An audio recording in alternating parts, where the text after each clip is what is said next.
గీత రచన doctor V Venkatarani. సంగీతం Shri D Nischal. నిర్వహణ శ్రీ ఆర్వి రమణమూర్తి, శ్రీమతి కె ఇందిరా.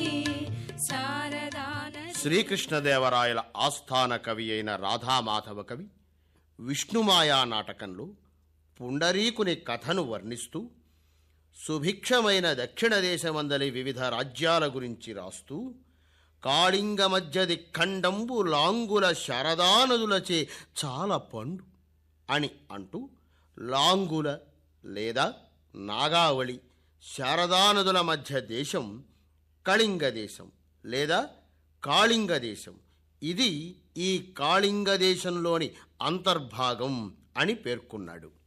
శ్రీనాథుడు తన కాశీఖండంలో చతుర్థాశ్వాసంలో ఆశ్వాసాంత పద్యంలో అనకాపల్లి తాలూకాలోని వెంకటాపురం కసిమికోటను పేర్కొన్నారు.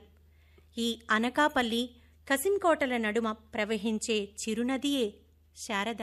ప్రకృతి అందాల వంపులై తిరుగాడు స్పర్శించు కనకపురి దేవరాపల్లి, స్పర్శించు కనకపురి దేవరాపల్లి. ఎగసెగసి చిందులై ఎలమంచిలి చోడారం, ఎగసెగసి చిందులై ఎలమంచిలి చోడారం. వాతాడ నీడలో కడలి ఒడిని చేరేను, వాతాడ నీడలో కడలి ఒడిని చేరేను. శారదానది శారదానది శారదానది. పాముల వంపులు తిరుగుతూ పారే శారద విశాఖ జిల్లాలో తూర్పు కనుమలలోని అనంతగిరి కొండలలో నేరెళ్లపాడు గ్రామ ప్రాంతాలలో జన్మించి కాశీపట్నం ప్రాంతం గుండా ప్రవహిస్తూ దేవరాపల్లి మండలంలో దేవరాపల్లికి 3-4 కిలోమీటర్ల దూరంలో సాగిపోతూ చోడవరం మండలం గోవాడ, పకీర్ సాహెబ్పురం ప్రాంతాలను దాటి సీతానగరం ప్రాంతంలో అనకాపల్లి సీమలోకి ప్రవేశిస్తోంది. అనకాపల్లిని దాటి కసింకోట మండలంలోనికి ప్రవేశించి అక్కడ నుండి కొంత దూరం యలమంచిలి మండలంలో నడయాడి రాంబిల్లి మండలంలోని హరిపురం, పంచదార్ల ప్రాంతాలను సందర్శిస్తూ రేవువాతాడ బంగారుపాలెం దగ్గర తూర్పు సాగరంలో సంగమాన్ని చెందుతోంది. ఇలా తన 120 కిలోమీటర్ల దూరాన్ని పూర్తి చేసుకుంటోంది శారద. రేవువాతాడ వద్ద ఒక విశేషముంది.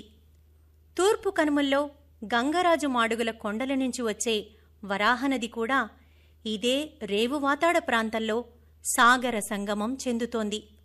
ఇలా 2 చిట్టి నదులు ఒకే చోట సాగర సంగమం చెందటం ఒక విశేషం కాదా చెప్పండి. శారద జన్మస్థలమైన అనంతగిరి ప్రాంతం సందర్శకుల పాలిటి స్వర్గసీమ అయితే దేవరాపల్లి సీమ శారద నీటిని రైవాడ వద్ద ఒడిసి పట్టిన జలగంగాళం. ఇక శారద అడుగిడిన చోడవరం లేదా చోడారం ప్రాంతం గురించి ఆ శారదామాతనే అడిగితే ఏముంటుందో చూద్దామా మరి. ఈ చోడారం మొదట్లో చోళుల పాలనలో ఉండేది.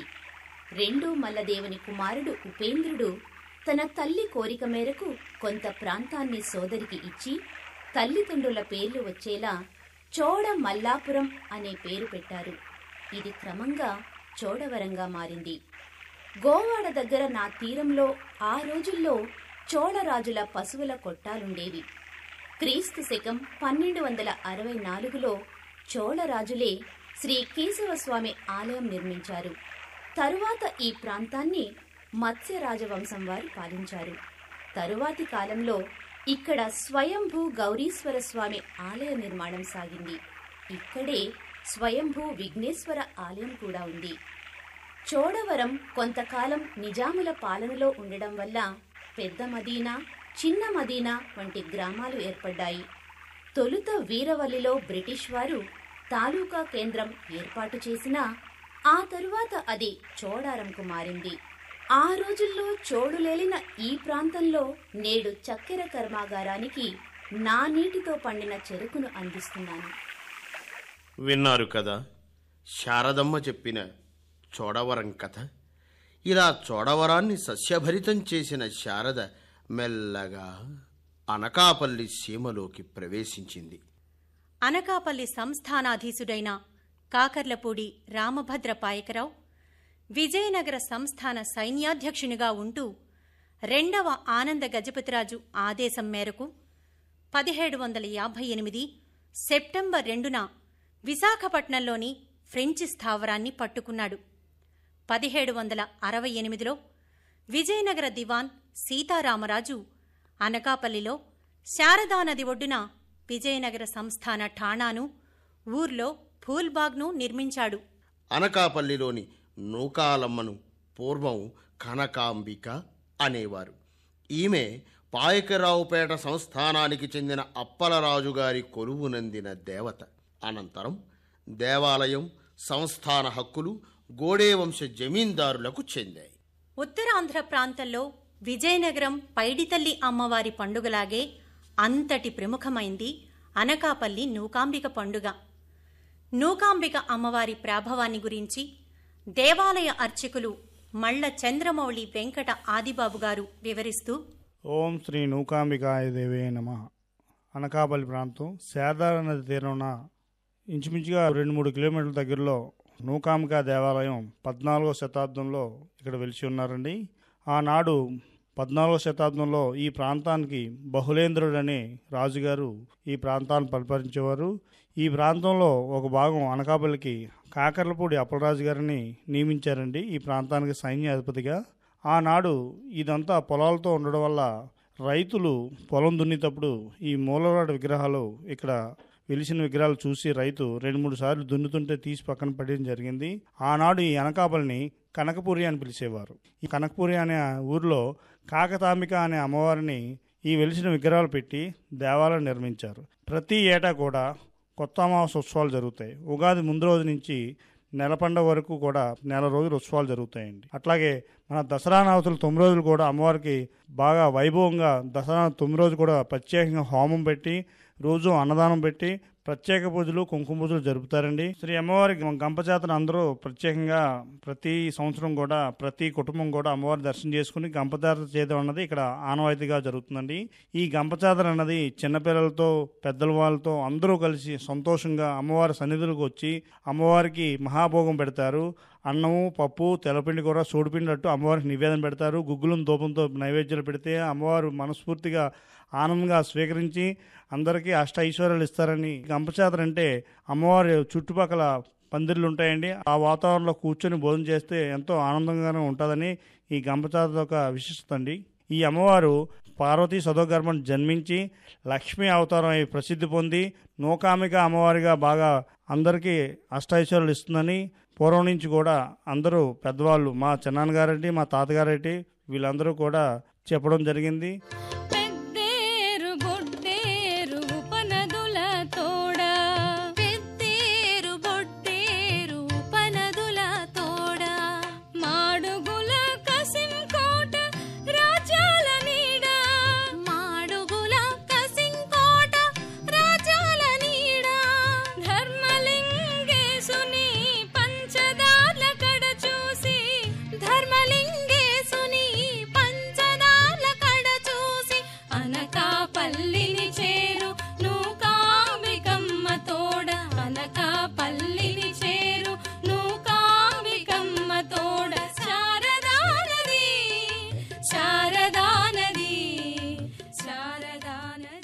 సాహిత్య శౌర్యసీమ అయిన అనకాపల్లి సీమను దాటి కసింకోట ప్రాంతాన ప్రవేశిస్తోంది శారద. కసింకోట కూడా ఘనత వహించిన ప్రాంతమే. శారదా నది ఒడ్డున దాదాపు 650 సంవత్సరాలకు పూర్వమే ఈ గ్రామం వెలిసింది. కసింకోట విజయనగరం సంస్థానంలో కొంతకాలం ఉండి ఉత్తర సర్కారులో జమీందారీ పద్ధతి రాగా 1804లో కారుమంచి వెంకటాచలం గారు దీనిని కొన్నారు. ఇక్కడ హిందూ మహమ్మదీయుల సమైక్యతా చిహ్నంగా హజరత్ సయ్యద్ అబ్దుల్ అజీజ్ షా, ఖాదర్ హాన్సీ ఓనుఫీ జమీ హైదరాబాద్ దర్గాలు ఉన్నాయి. ఈ దర్గా విశేషాలను మనకు తెలియజేస్తున్నారు ఇర్ఫాన్ గారు. ఈయన 1949లో ఈయన కాలం పొందారన్నమాట. వీరికి ఆల్ ఓవర్ ఇండియా దగ్గర శిష్యులు ఉన్నారు, అన్ని కులాల వాళ్ళు కూడా ఉన్నారు. తర్వాత ఈయనకి దైవికంగా ఈ మసీదులోనే ఈయన గురువుగా ప్రీస్ట్గా ఉండేవారు అన్నమాట. తర్వాత శిష్యులు ఈయన దగ్గర ఉపదేశం అది పొంది అందరూ ఉన్నాం. సంవత్సరం ఒకసారి ఇక్కడికి వచ్చి 3 days ఫంక్షన్ అవుద్ది. ఆ ఫంక్షన్లో వాళ్ళందరికీ పాల్గొని చందాలు వేసుకొని ఈ కార్యక్రమాలు జరిపించేసి వాళ్ళందరూ వెళ్ళిపోతారు. ఈ ఊర్లో మొత్తం 7 మసీదులు ఉన్నాయి, అన్నీ రూన్ అయిపోయాయి. సిర్ఫ్ కేవలం ఈ 2 ఉన్నాయన్నమాట. ఇది జామియా మసీద్ అంటే పెద్ద మసీద్కి జామియా మసీద్ అంటారు. ఈ మసీద్ ఒకటి ఉండిపోయింది, ఈ పక్కనే ఈ చిన్న మసీద్ ఒకటి ఉంది. ఈ 2 ఉన్నాయి ఇక్కడ. ఈ మసీద్ నియర్లీ 300 years. ప్రతి సంవత్సరం 3 days జరుగుతుంది. ఫస్ట్ డే ఇది గ్యార్మీ షరీఫ్ అని. ఆ గ్యార్మీ షరీఫ్ అంటే మా పెద్దల తాలూకు పండుగ అనమాట. అంటే ఈరాక్లో ఉన్నారనమాట ఆయన పేరు మీద గ్యార్మీ షరీఫ్ చేస్తారు. తర్వాత వీళ్ళ తాలూకు చందనోత్సవం, ఆ గుర్రం ఊరేగింపు, దాంట్లో చందనం అది తీసుకెళ్ళి ఊరంతా తిరిగి మళ్ళీ తీసుకొచ్చి అక్కడికి ఇచ్చేస్తారు. అది ఉరుసు. తర్వాత లాస్ట్ డే దీపారాధన జరుగుతుంది. అంతా దీపాలతో అలంకరిస్తారన్నమాట. ఈ స్ట్రక్చర్ ఇది కూడాను ఇండియా అంతా తిరిగేసి ఆ మోడల్స్ తీసుకొచ్చి, అప్పుడు కరెంట్ లేదు ఇక్కడ, పెట్టుమాస్ లైట్లు పెట్టి రాత్రుల్లో పనిచేసి వాళ్ళ దీంతో నిధులు వాళ్ళు తీసుకొచ్చి ఆ చందాల వసూలు చేసి కట్టింది. అది majority of the people is Hindus. అన్ని కాస్ట్ వాళ్ళు ఉన్నారు, బ్రాహ్మణ్స్ ఉన్నారు. ఈవెన్ దో ఇప్పుడు కూడా ఈ అన్నవరం దేవస్థానం పూజారులు కూడా వస్తారు, వచ్చేసి ఈ కొన్ని పనులు కూడా వాళ్ళు చేయిస్తారు. శిలాపలకాలు అవి ఉంటాయి, అందరు కూడా హిందూ పేర్లే ఉంటాయి. చూడండి అక్కడ బాబా సయ్యద్ అబ్దుల్ అజీజ్ షా ఖాద్రి ఆయన దర్గా అన్నది. యలమంచిలి మండలంలో కొద్ది దూరం సాగిన శారద ప్రయాణం ప్రధానంగా రాంబిల్లి ప్రాంతంలోని హరిపురం, పంచదార్ల, దిమిలి ప్రాంతాలను దాటి ఎస్ రాయవరం మండలం దరినున్న రేవువాతాడ, బంగారుపాలెం వద్ద సాగర సంగమం చెందుతోంది. శారదా నది, దాని ఉపనదుల పరివాహక ప్రాంతాలలోనున్నవే మాడుగుల, వడ్డాది సంస్థానాలు. శాసనాలలో వడ్డాదిని వొడ్డవాది, వొడ్డాది అని పేర్కొన్నారు. దీని పాలకులు మత్స్య లాంఛనాలు గల మత్స్యవంశీకులు. జగన్నాథ భూపతివర్మ వడ్డాది జమీందారులలో ఆధునికుడు, సంస్కృత ఆంధ్ర భాషా పండితుడు. జగన్నాథ భూపతియం అన్న అశ్వలక్షణ వ్యాయామ శాస్త్రాలను రచించారు. విశాఖ మండలంలోని కొండ జమీందారీలలో ప్రాచీనమైనది మాడుగుల సంస్థానం. ఈ రోజుల్లో మాడుగులంటే మనకి జ్ఞాపకం వచ్చేవి 2 విషయాలు. అందులో మొదటిది మాడుగులలో వెలిసిన మోదకొండమ్మ అమ్మవారు. మోద అనే పదం అచ్చ తెలుగు పదం, అంటే తమలపాకుల కట్ట అని అర్థం. సంస్కృతంలో అయితే మోద అంటే సంతోషం అని అర్థం. గిరిజన ప్రాంతాలలో మోదుగు చెట్టు వద్ద వెలసినందున మోదకొండమ్మ అమ్మవారుగా పేరు పొందింది. మాడుగుల సంస్థానం వారి పూజలందుకున్న అమ్మవారు ఈమె. మరి ఈ విషయాన్ని వివరిస్తున్నారు అర్చకులు పి శ్రీనివాసరావు గారు. విశాఖ జిల్లా మాడుగుల గ్రామంలో వెలిసన్న శ్రీ మాధవమ్మ అమ్మవారు. అమ్మవారు అంటే బాగా ప్రసిద్ధి చెంది రాష్ట్ర నలుమూల నుంచి వచ్చి అమ్మవారు దర్శించుకుంటారు. ఒక మాఘమాసంలో అమ్మవారి తీర్థం జరుగును. వైశాఖ జ్యేష్ఠం అమ్మవారు పండుగ కూడా జరుగుతుంది బాగా ఘనంగా. మోదమ్మ అంటే సంతోషం పలికి అమ్మవారు. ఇక్కడ 2 మండపాలు ఉన్నాయండి. ఇక్కడ మా అమ్మవారు అనుకుంటే కోరిక తీస్తుంది కానీ ఇక్కడ మొక్కుల్ని పెళ్ళిళ్ళు కూడా చేసుకుంటారు. వచ్చిన వసతులు కూడా గదులు కూడా ఉన్నాయి. ఎక్కడి నుంచి వచ్చి దర్శించుకుని గదులు కూడా తీసుకుని ఇక్కడ వంటలా చేసుకుని భోజనాలు తీసుకుని సాయంత్రం గుడి నుంచి ఇంటికి వెళ్ళిపోతారు. మాడుగుల అంటే వెంటనే జ్ఞాపకం వచ్చే ఇంకో విషయం మాడుగుల హల్వా. మాడుగులకు చెందిన దంగేటి ధర్మారావు 1890లో బూడిద గుమ్మడి, కొబ్బరి కలిపి తొలిసారిగా ఈ హల్వాను తయారు చేశారు. దీని రుచి విశేషం ఉత్తరాది రాష్ట్రాలకు కూడా పాకింది. ఏ వివరాలు మనకి అందజేస్తున్నారు పుట్టా మురళీకృష్ణ గారు. 1890 సంవత్సరంలో విశాఖ జిల్లా మాడుగుల గ్రామంలో దంగేటి ధర్మారావు గారనే మా సమీప బంధువు ముందు బూడిద గుమ్మడికాయతో హల్వాని తయారు చేశారు. అది సక్సెస్ కాలేదు. సక్సెస్ కాపోయిన తర్వాత దాన్ని వదిలిపెట్టి తర్వాత ఈ హల్వాని కనిపెట్టారు. గోధుమలను 1 రోజుల్లో నానబెట్టి తర్వాత చేతి రుబ్బురోలతో రుబ్బి దాన్ని పాలు తీసి దాన్ని కర్రలతో ఒక బాణలో వేసి కర్రలతో మరిగించి దాంట్లో గోధుమ రుబ్బిన పాలు, పంచదార, నెయ్యి ఇవి వేసి శుభ్రంగా బాగా ఉడికిన తర్వాత దానిలో మళ్ళీ ఒక కుండ నీళ్ళు పోసి సుమారు ఒక ప్రాసెస్, ఒక హల్వా కళాయి 10 కేజీలు ఒక కళాయితో దిగాలని లాగుంటే సుమారు 4 గంటలు అవుతుంది. ఇది అంతా సొంత కష్టం మీదే తయారవుతుంది, కానీ ఏ విధమైన మిషనరీతో కానీ తయారైంది కాదు. దాని మీద కావలసిన జీడిపప్పు కానీ బాదం పప్పు కానీ దాని రేట్ని బట్టి తయారు చేస్తుంటారు. దాంతో ప్యూర్ గీతో తయారు చేస్తున్నారు, డాల్డాతో తయారు చేస్తున్నారు, ఇంకా తక్కువగా కావాలంటే తక్కువ విధానాలతో తయారు చేస్తున్నారు. ఈ హల్వా స్వీట్ అన్నది మాడుగుల గ్రామంలోనే పుట్టబడినది. దీన్ని విస్తృత స్థాయిలో ఇది అమ్మకం జరుగుతుంది. మాడుగుల మోదకొండమ్మ గుడికి వచ్చిన భక్తులు కానీ, తర్వాత జాతరలో అయిన సందర్భాలు కానీ ఎక్కువగా సేల్స్ అవుతుంది. అలాగే ఈ మధ్యని వివిధ ప్రాంతాలకి హల్వా కావాలనే ఒత్తిడి రావడంతో సంచార వెహికల్స్ పెట్టి అన్ని గ్రామాలు కూడా ఎక్కడ జాతర అయితే అక్కడ వెహికల్స్ మీద కూడా పట్టుకెళ్ళి అమ్మడం జరుగుతుంది. ఇది ఎంతైనా చేతి కష్టంతో తయారయ్యేది, అందువల్ల ఇది బాగా ప్రాచుర్యం పొందింది. కాబట్టి ఇది అందరూ కూడా ఆరోగ్యానికి కూడా మంచిది. గర్భిణీలు కూడా ఎక్కువగా లైక్ చేస్తుంటారు. ఈ మాడుగుల అనకాపల్లి సంస్థానాల సాహిత్య సేవ గురించి మనం మనంతట విషయ సేకరణ చేసే బదులుగా శారదామాతను అడిగి తెలుసుకుంటే, నిజంగానే నేను శారదా రూపాన్నే. మీ పెదవులకు నా చెరుకు పంటను బెల్లంగా మార్చి తీపినందిస్తే, నా చుట్టూ వెలిసిన సంస్థానాలు మీ శ్రవణాలకు సాహిత్య మధురిమలను అందించాయి. చిన్నదైన మాడుగుల సంస్థానం ఎంతో సాహిత్య సేవ చేసింది. 1853 నాటి కృష్ణభూపతి జమీందార్ సంస్కృతాంధ్ర పండితులు. ఇతని సంస్థానంలోనే అడిదం బాలభాస్కరుడు శ్రీకృష్ణ భూపతి తారావళిని రాస్తే, శిష్లా కృష్ణమూర్తి శాస్త్రి వెంకటాచల మాహత్యం వంటి తెలుగు రచనలు, అశ్వశాస్త్రం, నీలశైల నాధీమం వంటి సంస్కృత రచనలు చేశారు. మంత్రి ప్రగడ సూర్యప్రకాశ కవి సీతారామచరిత అనే ప్రబంధం, కృష్ణార్జున చరిత్ర అనే ద్వ్యర్థి కావ్యం రాశారు. ఇలా ఎందరో కవులుండేవారు ఈ మాడుగుల జమీందారీలో. ఇక అనకాపల్లి విషయానికొస్తే, గోడే సూర్యప్రకాశరావు గారు 1810లో బ్రిటిష్ వారి నుండి కొనడంతో అనకాపల్లి జమీందారీ ఏర్పడింది. ఇక్కడి బెల్లంలానే సాహిత్య ప్రక్రియ కూడా ఎంతో బాగుంటుంది. ఈ సూర్యప్రకాశరావు గారి సోదరి ముదినే సుభద్రమ్మ శతకాలు, దండకాలు రచించారీమే. సుభద్రమ్మ గారు రాసిన సింహగిరి సింహాచలాధీశ్వర, రఘునాయక తత్వాలు, శ్రీరామ దండకం వంటివి ముద్రింపబడ్డాయి. పరవస్తు శ్రీనివాసాచార్యులు, వీరి పుత్రులు సర్వశబ్ద సంబోధిని పేరుతో సంస్కృతాంధ్ర నిఘంటువును ఆంగ్ల పద్ధతిలో రాశారు. అక్కినేపల్లి నృసింహకవి ఓఘవతి పరిణయం రాస్తే, కాకరపర్తి తిరుపతి పాత్ర కవి సత్యభామ కృష్ణ సంవాదం రాశారు.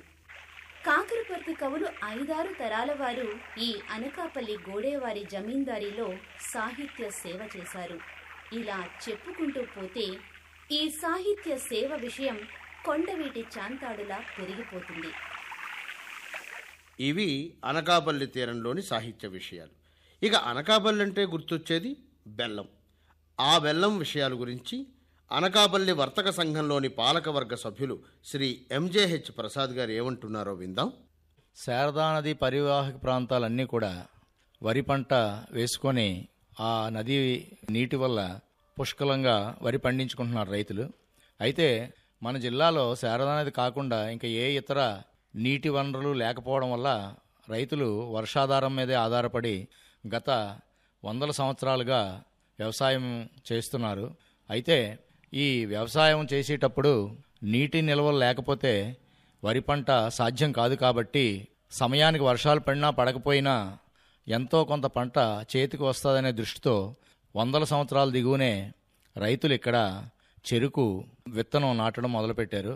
అయితే అనకాపల్లి బెల్లం మార్కెట్ ఫేమస్ అవ్వడానికి కారణం ఏంటంటే, ఈ చుట్టుపట్ల ఈ జిల్లాలో ఉన్న నేల, వాతావరణ పరిస్థితులు చెరుకు పంటకు అనుకూలంగా ఉండి తయారైన బెల్లం నాణ్యతలో ఇండియాలో 2వ స్థానంలో ఉండడం వల్ల, ఎక్కువ దినాలు ఈ బెల్లం నిల్వకు పనిచేయడం వల్ల దేశంలో ఉన్న మిగతా ప్రాంత వ్యాపారస్తులు కూడా అన్ని ప్రాంతాల బెల్లం తాలూకా నాణ్యత పరిశీలించి అనకాపల్లిలో తయారయ్యే బెల్లం నాణ్యత బాగుందని, ఎక్కువ కాలం నిలవ ఉంటుందని తెలుసుకొని అనకాపల్లిలోనే బెల్లం కొండ మొదలుపెట్టారు.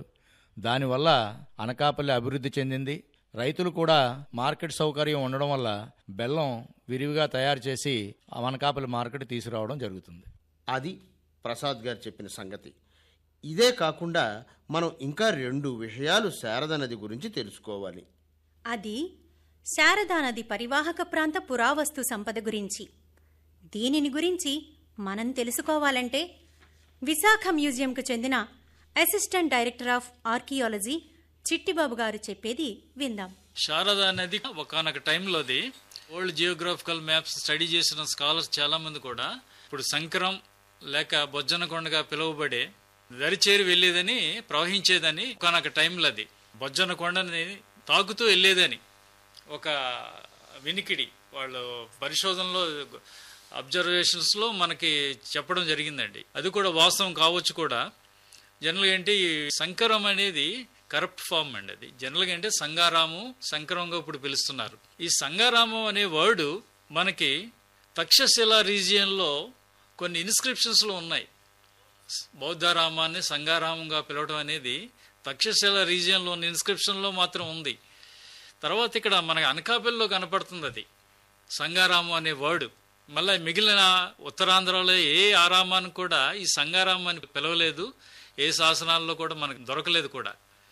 ఎందుకు వచ్చిందంటే తక్షశిల ఇప్పుడు ప్రజెంట్ పాకిస్తాన్లో ఉంది. ఇది అక్కడ ఆ ఇన్ఫ్లుయెన్స్ బొజ్జనకొండ మీద ఉంది. ఎట్లా అంటే మీకు ఒక వేదిక కట్టి దాని మీద స్తూపాలు కట్టే ఆచారం అక్కడ తక్షశిల రీజియన్లో ఉంది. అదే కాకుండా డబుల్ స్టోరేజ్ స్ట్రక్చర్స్ కట్టే ఆచారం అక్కడ ఉంది. ఇప్పుడు మన బొజ్జనకొండ కేవ్ మీద ఇంకో కేవ్ చెక్కి అక్కడ బుద్ధుని విగ్రహం పెట్టారు. ఈ ప్రాక్టీస్ కూడా సంగారామం అనే వర్డు, తర్వాత వేదికల మీద బౌద్ధ స్తూపాలు నిర్మించడం, తర్వాత డబుల్ స్టోరేడ్ బిల్డింగ్స్ కట్టడం, ఇవన్నీ కూడా తక్షశిల రీజియన్ యొక్క ఇన్ఫ్లుయెన్స్ ఈ సంకరం కొండ మీద కనిపిస్తుందండి. తర్వాత ఏంటంటే కొంచెం రాంబెల్లి మండలం కింద వస్తుంది. అది లింగరాజపాలెం అనే విలేజ్లో ఒక శారదా నది పక్కనే ఉంది. అది కూడా అది బుద్ధిస్ట్ సైట్ అండి. అది ఆర్కియలాజికల్ సర్వే ఆఫ్ ఇండియా వాళ్ళు ఇదివరకు ఎక్స్వేట్ చేశారు. ఇక్కడ దొరికినవన్నీ అది ప్రొటెక్ట్ చేయకుండా ఇక్కడ దొరికిన రిమైన్స్ అని తీసుకెళ్లి అమరావతి మ్యూజియంలో ప్రిజర్వ్ చేయడం జరిగిందండి. బుద్ధ పాదాస్ దొరికాయి, రోమన్ గోల్డ్ కాయిన్స్ దొరికాయి, తర్వాత ఛత్రా పీసెస్ అండి, స్తూపం పైన పెట్టే ఛత్రా పీసెస్ కూడా దొరికాయి. అలాగా ఇప్పుడు కూడా కొన్ని కేవ్ ఉంది అక్కడ లింగరాజపాలెం మెట్ట మీద. దాన్ని పాండవుల మెట్ట కూడా అని పిలుస్తారు. కసింకోట దర్గాన మత సామరస్యాలు పరిమళించి పల్లవించెను. బొజ్జన్న కొండ కాడ బౌద్ధమై రవళించెను. శారద ఎంత చిన్నదైనా తన నీటిని రైవాడ వద్ద జనం కోసం నిలిపితే, పెద్దేరు తన జలాన్ని రావిపాలెం రిజర్వాయర్ వద్ద నిలిపింది. ఇక బొడ్డేరు అయితే కోనం రిజర్వాయర్ వద్ద మన కోసం జలసిరిని ఆపింది. మనిషిలో పెరిగిపోతున్న అత్యాశ, దుబారా, సుఖలోలత వల్ల వాతావరణంలో ఎన్నో రెట్లు అవాంఛితమైన మార్పులు వస్తున్నాయి. దీనివల్ల కారు మబ్బుల సవ్వడి కరువై పైనుండి కిందకు జాలువారే వర్షపు జలధారలు నేడు కనిపించడం లేదు. దీని ఫలితం వనాలు కూలుతున్నాయి, భూములు బీటలు వేస్తున్నాయి, నదులు కలుషితం కావడం లేదా ఎండిపోవడం జరుగుతోంది, గ్రామసీమలు విలవిలలాడుతున్నాయి. ఇటువంటి పరిస్థితులు శారదా నదీ పరివాహక ప్రాంతానికి రాకుండా మనం జాగ్రత్త పడాలి. రేవాడ జల కలసమై తన్న రక్షవై, రేవాడ జల కలసమై తన్న రక్షవై, కష్టాలు తీర్చే కోనాపు జల కుంభమై,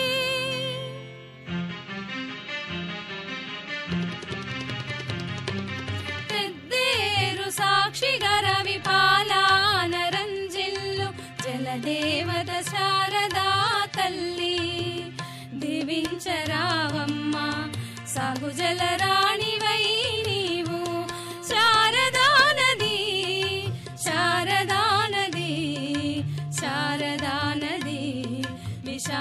పెన్నిధి శారదా నది విశాఖ పెన్నిధి.